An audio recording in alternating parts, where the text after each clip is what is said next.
आज का टॉपिक है केमिकल रिएक्शंस एंड इक्वेशंस। ये क्लास 10 का टॉपिक है, केमिकल रिएक्शंस एंड इक्वेशंस। बच्चों, हम जो भी टॉपिक को कवर करेंगे पूरी तरीके से एनसीईआरटी को फॉलो करते हुए चलेंगे।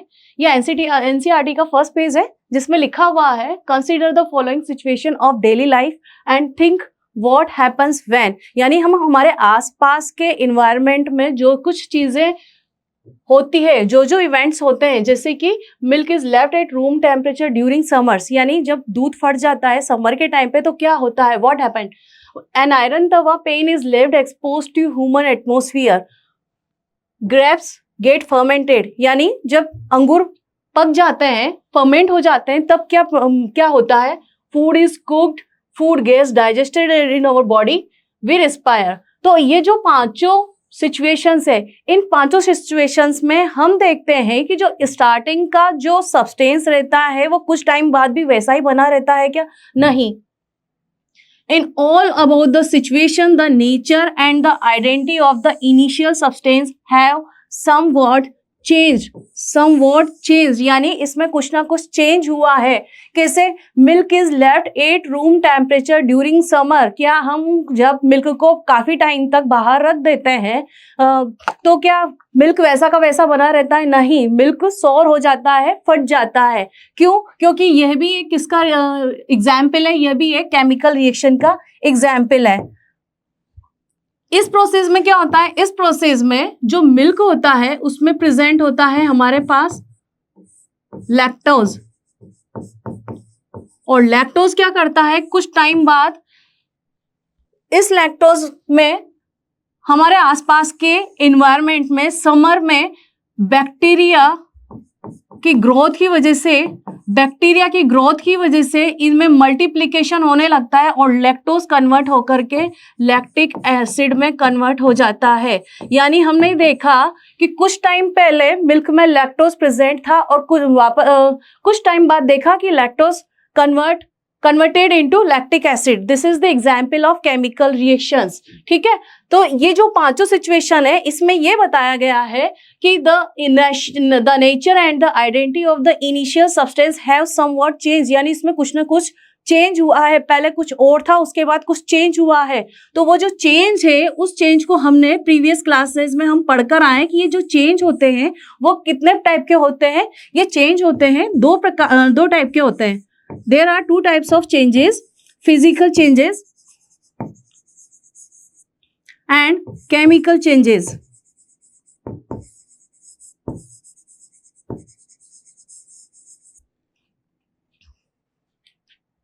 नेक्स्ट है फिजिकल चेंजेस। क्या होते हैं फिजिकल चेंजेस? वो होते हैं बच्चों ऐसे सब्सटेंस जिसमें कुछ नया सब्सटेंस ना बने, यानी कोई नया substance, no new substance are formed, कोई नया सब्सटेंस नहीं बने, ना ही वो अपनी आइडेंटिटी को चेंज करे। जैसे अगर मैंने पेपर को फाड़ा, shredding of paper is the example of physical changes. यदि मैंने पेपर को फाड़ा तो फाड़ने के बाद ये नहीं कि उस फाड़ने के बाद उस छोटे पेपर का नाम कुछ अलग हो गया या दूसरे पेपर का नाम कुछ चेंज हो गया। नहीं, इसने अपनी आइडेंटिटी नहीं खोई, उसको पेपर को पेपर ही कहा जाएगा। तो इसका मतलब यह है इसमें कोई नया सब्सटेंस नहीं बना है, साथ ही इसने अपनी आइडेंटिटी नहीं चेंज की है। यानी दो changes in which no new substances are formed are called physical changes, and in a physical changes the substance do not change their identity. ठीक है, एग्जाम्पल। अब हम एग्जाम्पल की बात करते हैं, मेल्टिंग ऑफ वैक्स। हमने देखा है कि जब भी हम कैंडल को जलाते हैं तो जलाने के बाद जो उसके आसपास की वैक्स है वो नीचे गिर के मेल्ट होती जाती है। मेल्ट होने के बाद कुछ टाइम आपने देखा होगा उसको कूल किया जाता है, कूल करने के बाद वापस सॉलिड फॉर्म में चेंज हो जाती है। यानी इसमें क्या हुआ, इसमें यह हुआ कि सिर्फ उसकी फिजिकल प्रॉपर्टीज चेंज हुई है। वो सॉलिड से पहले मेल्ट होकर लिक्विड में कन्वर्ट हुई, फिर लिक्विड से थोड़ी देर बाद जब हमने उसको कूल किया तो कूल करने के बाद वो किस में कन्वर्ट हो गई, वापस सॉलिड में। ठीक है, melting of ice. Melting of ice is an also example of physical changes in which जब भी हम आइस को मेल्ट करते हैं तो आइस ये सॉलिड फॉर्म में हो गया। मेल्ट करने के बाद क्या हुआ, मेल्ट करने के बाद ये चेंज हो गया लिक्विड फॉर्म में। अब मैं इसमें ये वाला एरो भी इसमें लगा सकती हूँ। क्यों लगा सकती हूँ? क्यों? क्योंकि ये जो एरो है वो रिप्रेजेंट करता है कि यह रिवर्सिबल होता है। फिजिकल चेंज कैसा होता है? रिवर्सिबल। कैसे? कि अगर मैंने वापस लिक्विड को फ्रीज किया,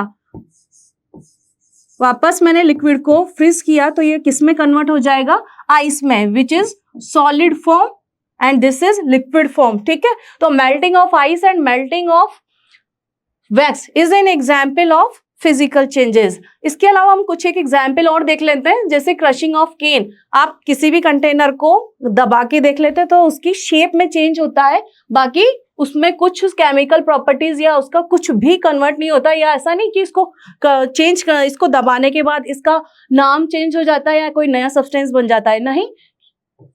boiling of water also is an example of physical change. Melting of an ice cube, mixing sand with water, mix sand with water. जैसे हमने सैंड को वाटर में डाला तो कुछ टाइम बाद क्या होगा? जो सैंड मॉलिक्यूल, सैंड के जो पार्टिकल्स होते हैं कुछ टाइम बाद सेटल डाउन नीचे बैठ जाते हैं और दो फेज हमको नजर आने लगती है। अब जब हमको दो फेज नजर आने लगती है तो उसको हम किस मेथड से फिल्ट्रेट कर सकते हैं? किस मेथड से उसको सेपरेट कर सकते हैं? By the help of filtration method. ठीक है। ब्रेकिंग ग्लास, ग्लास को तोड़ने पर ग्लास की प्रॉपर्टीज में कोई इफेक्ट नहीं होगा। ठीक है, तो ये भी फिजिकल प्रॉपर्टीज के एग्जाम्पल है। Dissolving of sugar in water, अगर हम शुगर को वाटर में डिसॉल्व करते हैं तो वाटर में डिसॉल्व होने के बाद ये क्या करता है?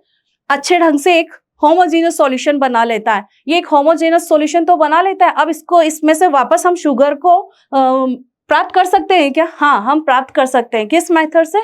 It is done by the evaporation method. ठीक है, और इम्प्योरिटीज अगर इसमें प्रेजेंट होती है तो फिर हम इसके लिए सेकंड मेथड यूज करते हैं, crystallisation method. Chopping wood, shredding paper, mixing green and red marbles और sublimation of dry ice, these all are the example of physical changes. Next है केमिकल चेंजेस। क्या होते हैं? केमिकल चेंजेस वो changes होते हैं जिसमें कि एक नया सब्सटेंस बनता है, जिसमें कि हमको एक नया सब्सटेंस प्राप्त होता है। ठीक है, the changes in which new substances are formed are called chemical changes. और इन केमिकल चेंजेस में क्या होता है? जो सब्सटेंस होता है वह अपनी आइडेंटिटी को खो देता है, यानी जो पहले था और जो फिर बाद में उसमें कुछ चेंजेस हुए तो बाद में चेंज होने के बाद उसमें पहले जैसी प्रॉपर्टी नहीं होती, वो अपनी आइडेंटिटी को खो देता है। Substances get converted into new substances, और इसमें नया सब्सटेंस हमको मिलता है। जैसे कि एग्जाम्पल है burning of magnesium ribbon and burning of candle. Burning of magnesium, इसमें क्या होता है? हमने एक मैग्नीशियम रिबन लिया, मैग्नीशियम रिबन को हमने एटमॉस्फेरिक ऑक्सीजन की प्रेजेंस में जलाया तो हमको एक डेजलिंग फ्लेम आपको एक नजर आएगी। जैसे ये देखिए, ये डेजलिंग फ्लेम आपको नजर आएगी, ये शो हो रही है।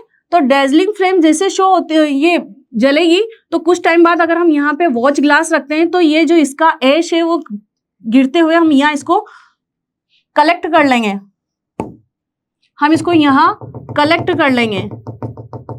और यहाँ कलेक्ट होने के बाद ये जो कलेक्ट हुआ पाउडर है उसको कहा जाता है मैग्नीशियम ऑक्साइड। और मैग्नीशियम ऑक्साइड का हमको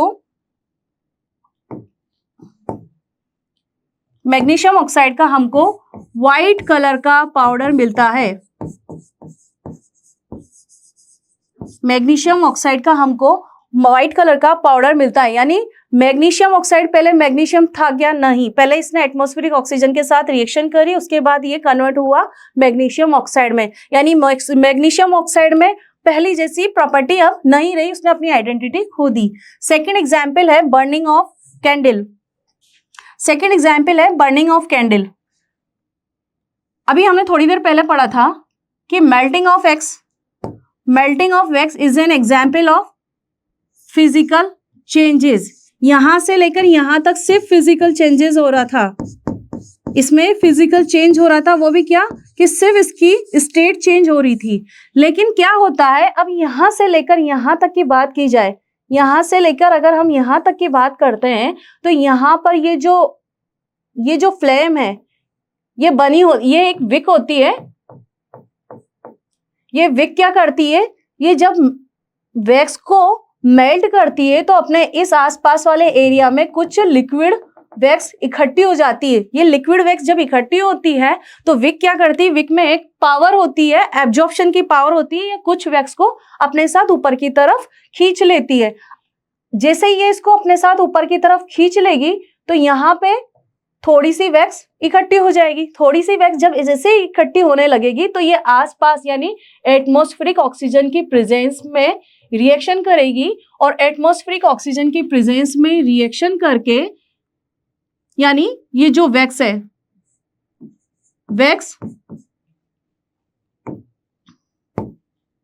वैक्स और एटमॉस्फेरिक ऑक्सीजन ये आपस में रिएक्शन करके बनाएंगे carbon dioxide gas plus water vapour.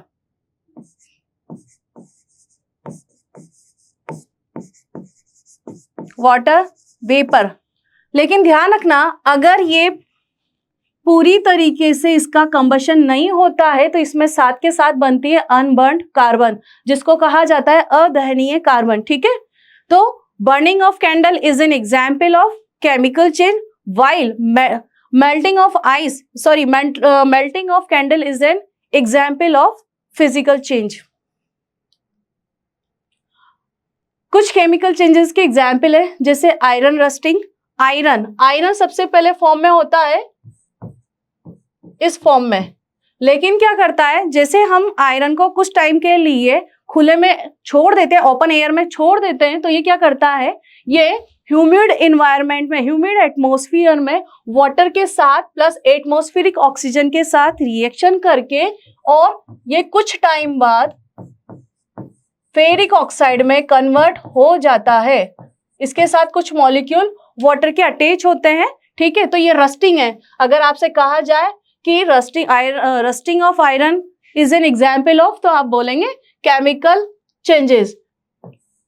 Iron पहले इस फॉर्म में था, लेकिन कुछ टाइम बाद इसमें स्लो रिएक्शंस हुई और ये आयरन ऑक्साइड में कन्वर्ट हो गया। बर्निंग ऑफ फूड, जो कि कंबशन रिएक्शन भी कहते हैं इसे, metabolism, cooking of an egg, baking a cake, fireworks, rotting banana, electroplating, all are the example of chemical changes.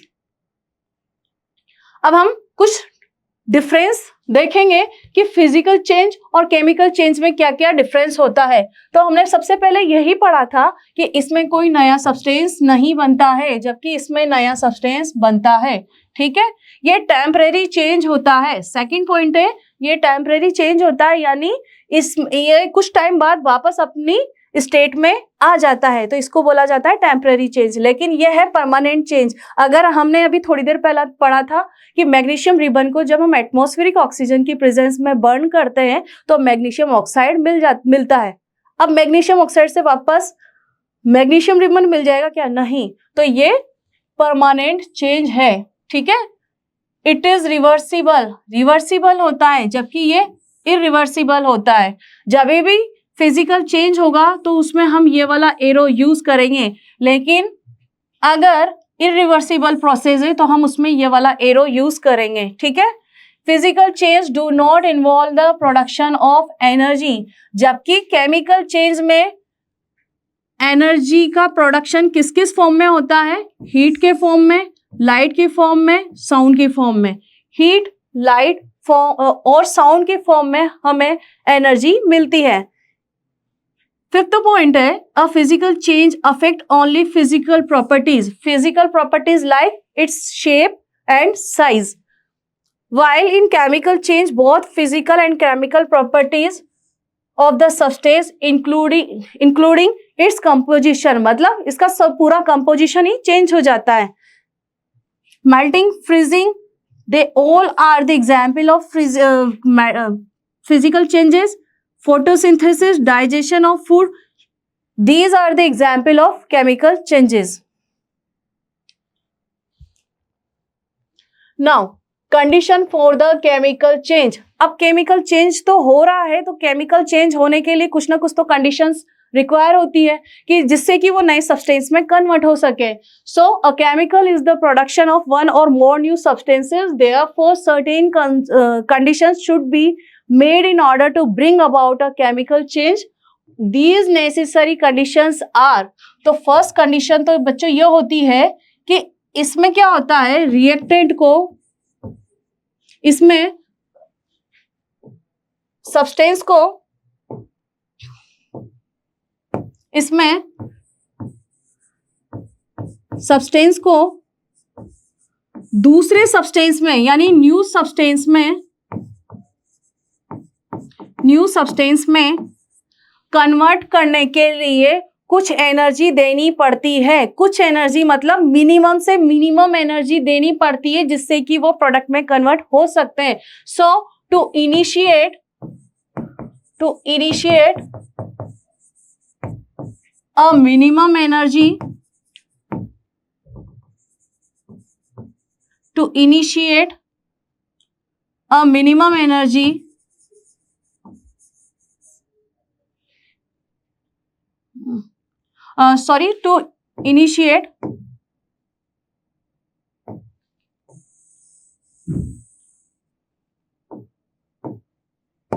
to initiate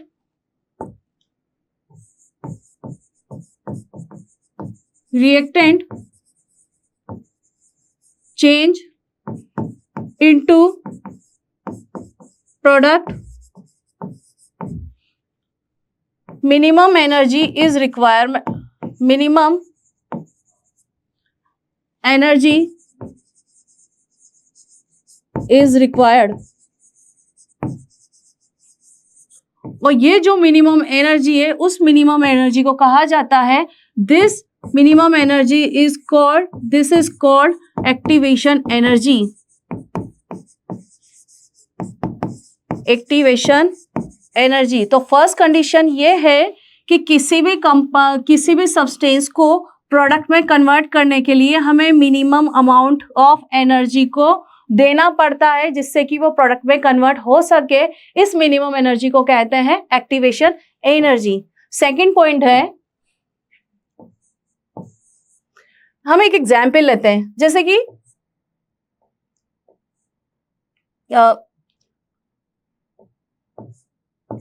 hydrochloric acid plus sodium hydroxide. ये acid है, ये base है. जब हम इसकी रिएक्शन कराते हैं तो बच्चों क्या होता है, इसमें हाइड्रोजन के ऊपर पॉजिटिव चार्ज होता है, क्लोरीन के ऊपर नेगेटिव चार्ज होता है.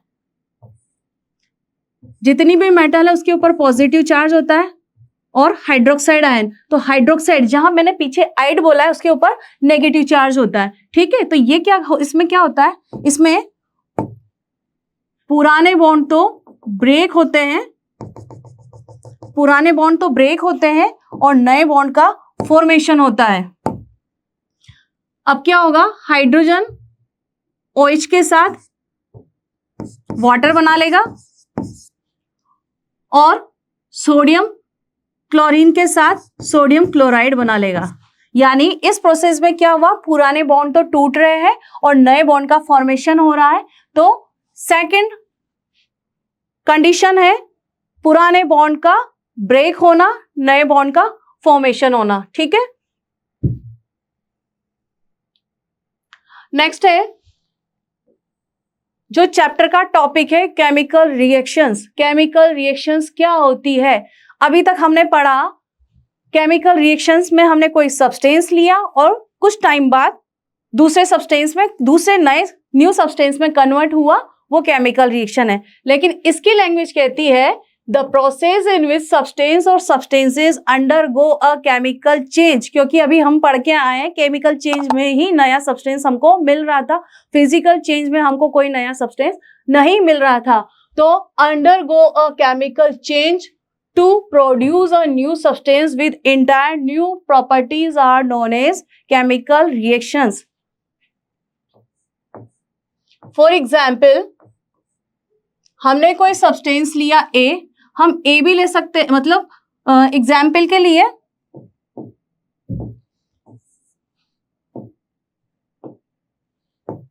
जैसे कि हमने लिया हाइड्रोजन, हमने लिया ऑक्सीजन, इनको मिलाया, इनको मिलाने के बाद बन गया वाटर। ठीक है, अब हमने सब्सटेंस स्टार्टिंग में क्या लिए थे, हाइड्रोजन गैस और ऑक्सीजन गैस। जब इन दोनों की रिएक्शन कराई तो क्या बना, वाटर। ये किस फॉर्म में है, लिक्विड फॉर्म में। ठीक है, जो केमिकल रिएक्शन में पार्टिसिपेट कर रहा है एरो के लेफ्ट हैंड साइड में, मैं जिस तरीके से खड़ी हूं एरो के लेफ्ट हैंड साइड में, जिस एरो के लेफ्ट हैंड साइड में जो यहाँ पे सब्सटेंस प्रेजेंट है उसे कहा जाता है रिएक्टेंट, और एरो के बाद यानी राइट हैंड साइड में जो सब्सटेंस प्रेजेंट है उसे कहा जाता है प्रोडक्ट। तो केमिकल रिएक्शंस में दो सब्सटेंस का होना बहुत जरूरी है, एक तो होता है रिएक्टेंट और एक होता है प्रोडक्ट। रिएक्टेंट किसे कहते हैं, which takes part in the chemical reaction, which takes part in the chemical reaction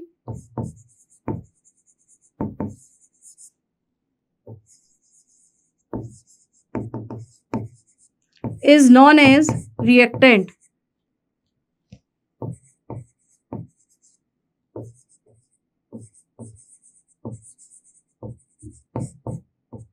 Is known as reactant.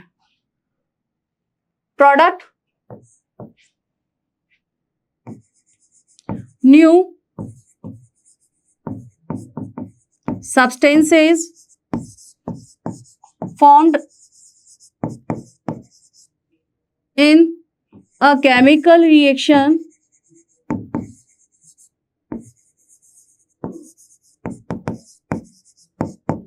is known as product.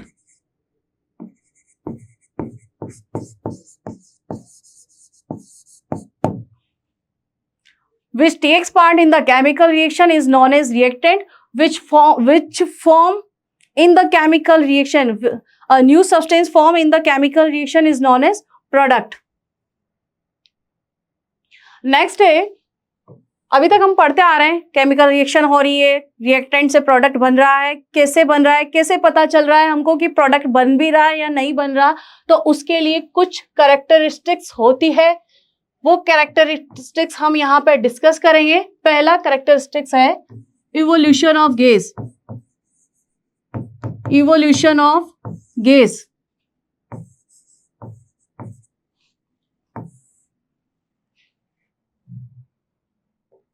Zinc metal लेते हैं, जिंक मेटल ग्रेन्यूल्स को अगर हम डाइल्यूट HCl के साथ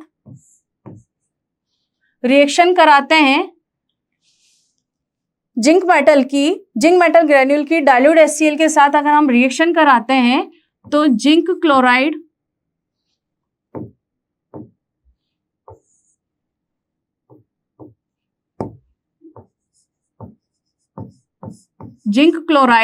प्लस हाइड्रोजन गैस निकलती है।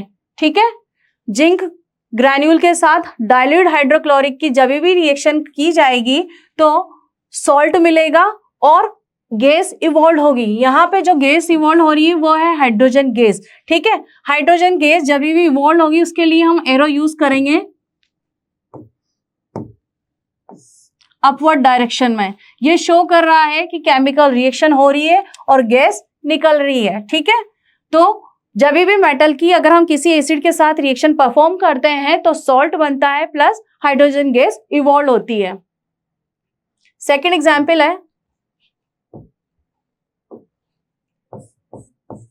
Ferrous sulphide की डाइल्यूट H2SO4 के साथ रिएक्शन कराते हैं, डाइल्यूट H2SO4 के साथ रिएक्शन कराते हैं तो फेरस सल्फेट बनता है।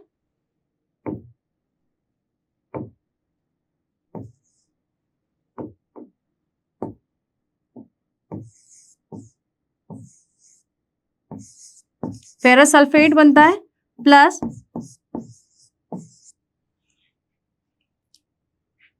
H2S गैस इवॉल्व होती है, निकलती है।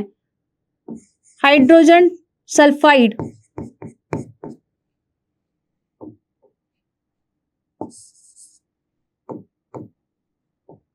हाइड्रोजन सल्फाइड गैस निकलती है और जो इसकी स्मेल होती है वो होती है रॉटन एग जैसी, रॉटन एग लाइक स्मेल।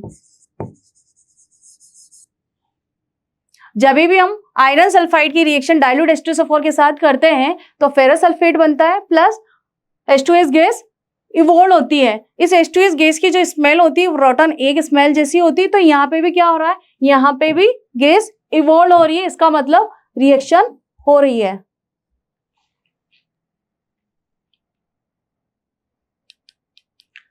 नेक्स्ट एक एक्टिविटी है to study the displacement reaction.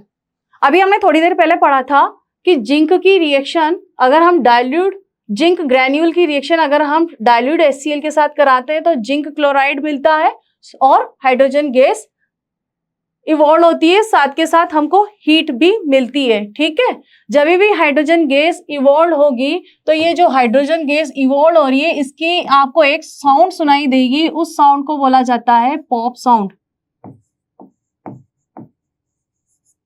Pop sound सुनाई देगी। तो अगर आपसे कहा जाए पॉप साउंड कब ऑब्जर्व होती है, जब एसिड की मेटल के साथ रिएक्शन होती है तो हाइड्रोजन गैस जब इवॉल्व होती है तो पॉप साउंड सुनाई देती है। ठीक है, यहाँ हमने जो कॉनिकल फ्लास्क यूज किया है, इसकी जगह हम बीकर भी यूज में ले सकते थे, पर हमने कॉनिकल फ्लास्क क्यों यूज किया, क्योंकि जितनी भी केमिकल रिएक्शंस होती है एसिड से रिलेटेड, क्योंकि एसिड क्या होता है, एसिड हमारे लिए सेफ नहीं, तो हम जितनी भी केमिकल रिएक्शंस करते हैं वो हमेशा कॉनिकल फ्लास्क में करते हैं, ओपन बीकर में नहीं करते हैं। ठीक है, हाइड्रोजन गैस इवॉल्व हो रही है, हीट निकल रही है, तो इसका कंक्लूजन निकलता है conical flask gets heated showing it is an exothermic reaction. जब हम इसको टच करके देखते हैं बाहर से तो ये हमको थोड़ा गरम गरम सा फील होता है टच करने पर, यानी इसके आसपास आपको टेम्परेचर ज्यादा नजर आता है, तो इस बिहाफ पे आप कह सकते हैं कि हीट रिलीज हो रही है और ये एक्सोथर्मिक रिएक्शन है। सेकंड है zinc displace hydrogen, zinc displaces hydrogen from HCl. This is an displacement reaction. कैसे, जिंक हाइड्रोजन क्लोराइड रिएक्शन की, जिंक क्लोराइड बना और हाइड्रोजन गैस इवॉल्व हुई। अब देखना यहाँ पे हाइड्रोजन जो होता है ना,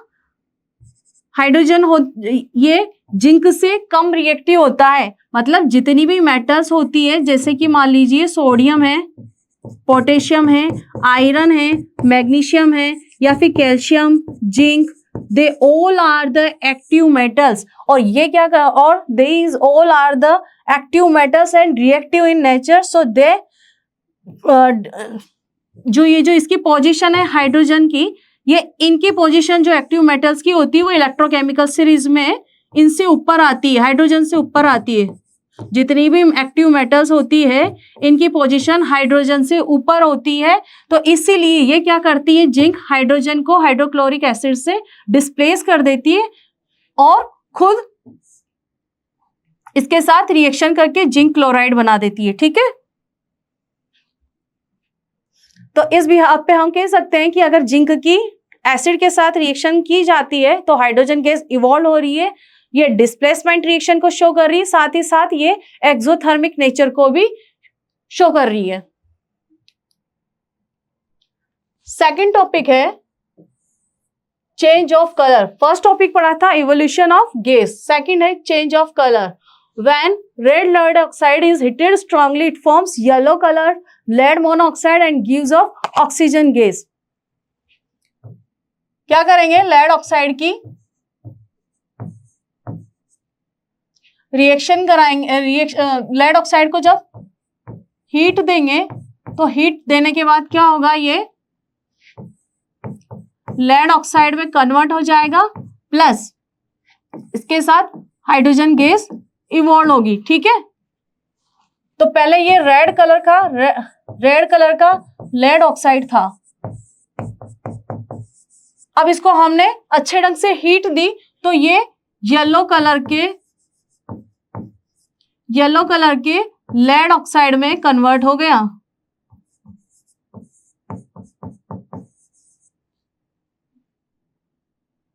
और ऑक्सीजन गैस इसके साथ इवॉल्व हो रही है। तो ये किसका एग्जाम्पल है? ये इसमें रेड कलर से येलो कलर में कन्वर्ट हुआ है। तो this is the example of change of colour. Second है when copper carbonate is heated strongly it leaves behind a black residue. Copper carbonate को जब हम स्ट्रांगली हीट करते हैं, हीट का सिंबल हम इस तरीके से देते हैं, ठीक है। जब कॉपर कार्बोनेट को हीट देते हैं तो ब्लैक रेजिड्यू मिलता है। ब्लैक रेजिड्यू किसका मिलेगा? तो ब्लैक रेजिड्यू मिलेगा क्यूप्रिक ऑक्साइड का, ठीक है।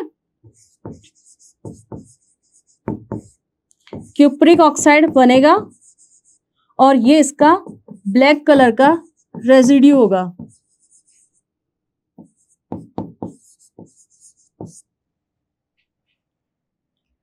पहले ये था ग्रीन कलर का, ग्रीन से ब्लैक कलर में कन्वर्जन यानी रिएक्शन परफॉर्म हो रही है। इस बिहाफ पे हम कह सकते हैं कि रिएक्शन परफॉर्म हो रही है। ये क्वेश्चन बहुत बार पूछा जा चुका है कि what happen when copper carbonate is heated strongly a black residue of dash. किसका रेजिड्यू मिलता है हमको? तो क्यूप्रिक ऑक्साइड का। नेक्स्ट है formation of precipitate.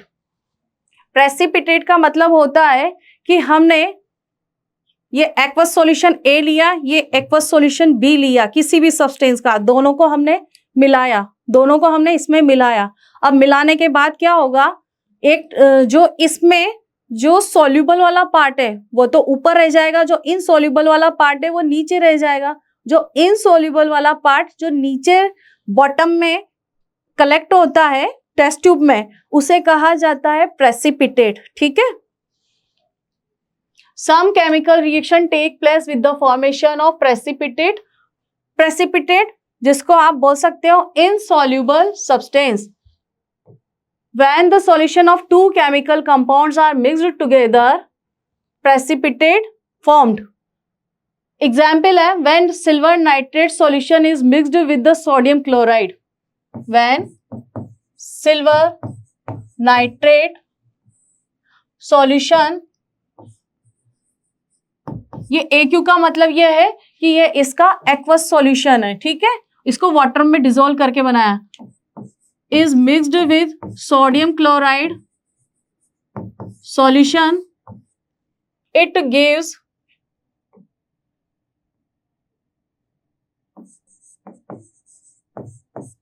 white color PPT of silver chloride और बनेगा सोडियम नाइट्रेट, ठीक है। व्हाइट कलर का पीपीटी जब किसी केमिकल रिएक्शन में पीपीटी बनेगा तो हम उसके लिए एरो यूज करेंगे डाउनवर्ड डायरेक्शन में, ठीक है।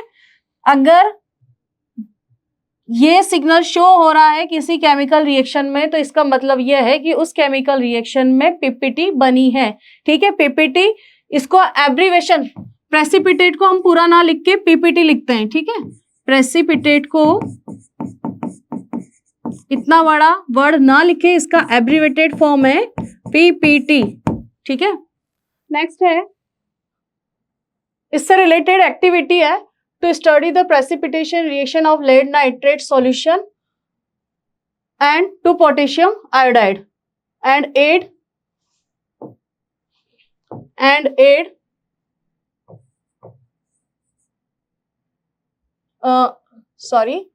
Solution to potassium iodide. Procedure ये है कि हमें एक टेस्ट ट्यूब में क्या लेना है, एक टेस्ट ट्यूब में लेड नाइट्रेट लेना है और दूसरी टेस्ट ट्यूब में हमको पोटेशियम आयोडाइड लेना है, ठीक है। अब हमको क्या करना है, उसको मिलाना है, ऐड करना है। ऐड करने के बाद हम कुछ टाइम बाद देखेंगे कि आपको लेड आयोडाइड का येलो कलर का पीपीटी मिलेगा और जो ये कुछ टाइम बाद जब पूरा येलो पीपीटी जब नीचे सेटल डाउन हो जाएगा टेस्ट ट्यूब में, तो ऊपर की तरफ जो ये कलरलेस सॉल्यूशन है वो कलरलेस सॉल्यूशन तो होगा,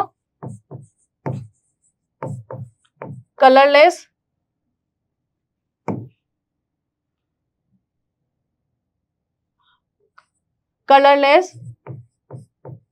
solution of KNO3, while yellow PPT lead iodide का शो होगा। ठीक है, तो इस रिएक्शन में क्या हो रहा है, इस रिएक्शन में हो रहा है कि जो जैसे लेड नाइट्रेट है इसकी रिएक्शन जब हम पोटेशियम आयोडाइड के साथ कराते हैं, पोटेशियम आयोडाइड के साथ कराते हैं, तो पोटेशियम आयोडाइड के साथ कराने पे क्या होता है, जितनी भी अभी मैंने थोड़ी देर पहले बोला था, जितनी भी मेटल्स होती है उसके ऊपर पॉजिटिव चार्ज होता है, नाइट्रेट है तो इसके ऊपर नेगेटिव चार्ज होता है, पोटेशियम मेटल है इसके ऊपर पॉजिटिव चार्ज, और आयोडाइड इसके ऊपर नेगेटिव चार्ज। तो ये क्या होता है, इस रिएक्शन में जैसे हम एक दूसरे को मर्ज करेंगे, मिलाएंगे, मिलाने के बाद क्या होगा, ये दोनों सब्सटेंस आपस में एक दूसरे के आयंस को एक्सचेंज कर लेंगे, यानी इसका जो लेड का पॉजिटिव चार्ज है वो आयोडीन के साथ रिएक्शन कर लेगा और लेड आयोडाइड बना देगा प्लस KNO3 बना देगा। ठीक है, तो इस बिहाफ पे हमने ये कंक्लूजन निकाला कि ये प्रेसिपिटेशन रिएक्शन तो है सही, क्योंकि येलो कलर का पीपीटी दे रहा है, साथ के साथ ये डबल डिकम्पोजिशन रिएक्शन भी है, क्योंकि इसमें दोनों सब्सटेंस से दोनों एनायंस आपस में एक्सचेंज हो रहे हैं। So this activity shows that this is the precipitation reaction, also show decomposition reaction. Next है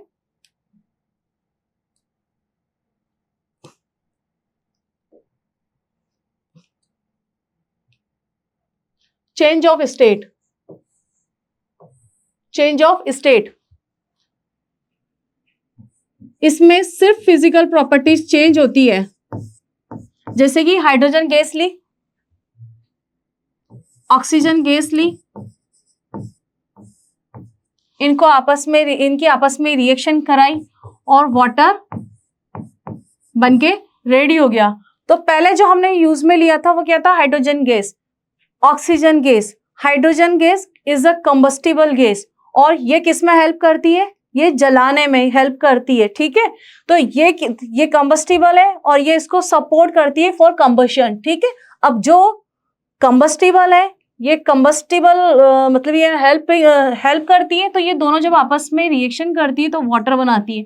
अब जब ये वाटर बनाती है तो वाटर का क्या वर्क होता है, ये करती है बुझाने का काम। तो यानी इसके पहले जो इसकी प्रॉपर्टी थी वो चेंज होगी, इसके बाद प्रॉपर्टी चेंज हो गई, यानी केमिकल कंपोजिशन अब उसका पूरी तरीके से चेंज हो चुका है। तो यहाँ पे क्या हुआ, जब स्टेट चेंज हुई तो इसके बिहाफ पे हम ये कंक्लूजन निकाल सकते हैं कि यहाँ पर भी केमिकल रिएक्शन हुई है।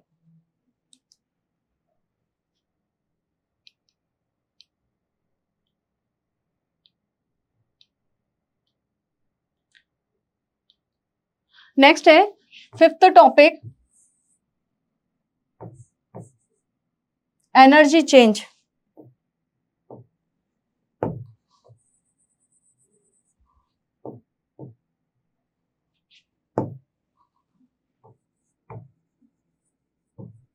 एनर्जी चेंज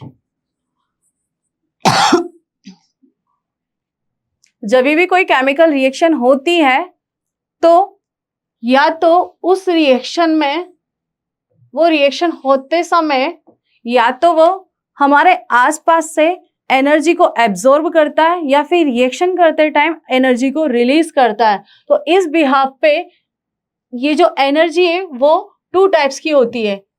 इस टाइप एनर्जी चेंजेस के बिहाफ पे केमिकल रिएक्शन टू टाइप्स की होती है। एक तो होता है एक्सोथर्मिक रिएक्शन,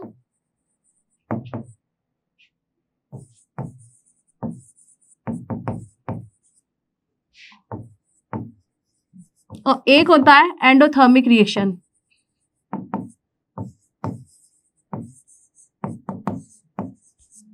एक्सोथर्मिक रिएक्शन में क्या होता है,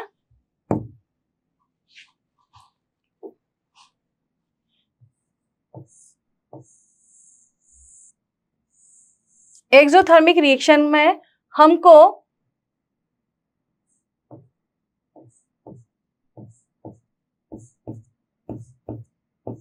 ये ऑब्जर्व होता है कि एनर्जी रिलीज हो रही है और सराउंडिंग में जा रही है, ठीक है। लेकिन इसमें हमको ये ऑब्जर्व होता है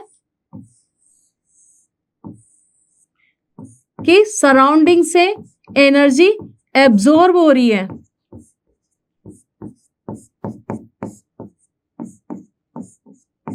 हमारे आसपास के एनवायरनमेंट, हमारे आसपास के सराउंडिंग से अगर हमको एनर्जी एब्जॉर्ब देखने को मिलती है तो इसका मतलब ये है this is the type of endothermic reaction in which energy releases to complete the process reactant to form product. तो इसमें अगर एनर्जी रिलीज हो रही है तो ये एक्सोथर्मिक रिएक्शन का एग्जाम्पल है। जैसे कि नेचुरल गैस का अगर हम कंबशन कराते हैं तो क्या बनता है, CO2 यानी कार्बन डाइऑक्साइड प्लस हमको वाटर मिलता है। यहाँ पे हाइड्रोजन कितने हैं, 4, तो हम इसको इससे बैलेंस करेंगे 2 से, ठीक है। 3, तो कार्बन डाइऑक्साइड प्लस वाटर हमको मिल गया। जब भी नेचुरल गैस का कंबशन कराया जाता है तो carbon dioxide plus hydrogen water हमको मिलता है, इसके साथ हीट भी हमको मिलती है। अगर प्रोडक्ट साइड में अगर हमको हीट मिल रही है इसका मतलब ये एक्सोथर्मिक रिएक्शन का एग्जाम्पल है। एंडोथर्मिक रिएक्शन में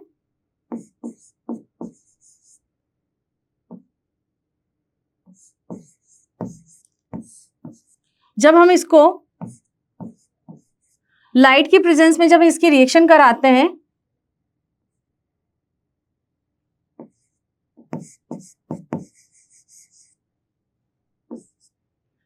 तो एक तो हमको मिलेगा सिल्वर मेटल सॉलिड फॉर्म में और ब्रोमीन गैस या ब्रोमीन वाटर लिक्विड फॉर्म में निकलता है, ठीक है। तो यहाँ हम क्या कर रहे हैं, यहाँ हम एनर्जी दे रहे हैं। एनर्जी देने का मतलब ये है कि ये जो सब्सटेंस है इसने पहले ही एनर्जी को एब्जॉर्ब कर लिया, तो ये एंडोथर्मिक रिएक्शन का एग्जाम्पल है। इसके अलावा जैसे कि हम रेस्पिरेशन प्रोसेस हमारी बॉडी का, तो रेस्पिरेशन में क्या करते हैं हम CO2 यानी कार्बन डाइऑक्साइड को एनवायरनमेंट में रिलीज करते हैं, तो वो भी किसका एग्जाम्पल है, एक्सोथर्मिक रिएक्शन का, ठीक है। फोटोसिंथेसिस किसका एग्जाम्पल है, तो फोटोसिंथेसिस है एंडोथर्मिक रिएक्शन का, क्योंकि क्या करते हैं ग्रीन प्लांट्स ऑक्सीजन की प्रेजेंस में सनलाइट से एनर्जी एब्जॉर्ब करते हैं और उसको ग्लूकोज तथा ऑक्सीजन में कन्वर्ट कर देते हैं, ठीक है। एक्सोथर्मिक प्रोसेस में डेल्टा H की वैल्यू होती है नेगेटिव, जबकि एंडोथर्मिक प्रोसेस में डेल्टा H की वैल्यू होती है पॉजिटिव। ये डेल्टा H क्या होता है, डेल्टा H होता है कि रिएक्शन करते टाइम उसने कितनी हीट एब्जॉर्ब करी। जहां एब्जॉर्ब वर्ड आ जाता है कितनी ली तो वो पॉजिटिव को इंडिकेट कर रहा है और कितनी रिलीज करी वो इंडिकेट करेगा नेगेटिव साइन को। तो आज के लिए इतना काफी। आज हमने पढ़ा केमिकल रिएक्शंस क्या होती है, उसके लिए क्या क्या कंडीशंस रिक्वायर होती है, प्लस जब भी कोई केमिकल रिएक्शन परफॉर्म होती है तो उसमें क्या क्या चेंजेस देखने को मिलता है। हमने देखा कि सबसे पहले कि गैस इवॉल्व हो रही है, सेकंड फैक्टर हमने देखा कि कलर चेंज हो रहा है, थर्ड हमने देखा कि इसमें प्रेसिपिटेशन यानी प्रेसिपिटेट बन रहा है, अवक्षेप बन रहा है, फोर्थ पॉइंट हमने देखा कि इसमें एनर्जी चेंज हो रही है और लास्ट इसमें कलर चेंज हो रहा है। तो इन पांचों पॉइंट्स के बेसिस पे हम ये कंक्लूजन निकालते हैं कि कोई भी रिएक्शन परफॉर्म होती है या नहीं होती, ठीक है। आज के लिए इतना काफी। उसके बाद हम नेक्स्ट क्लास में हम अगले टॉपिक को कवर करेंगे। Thank you.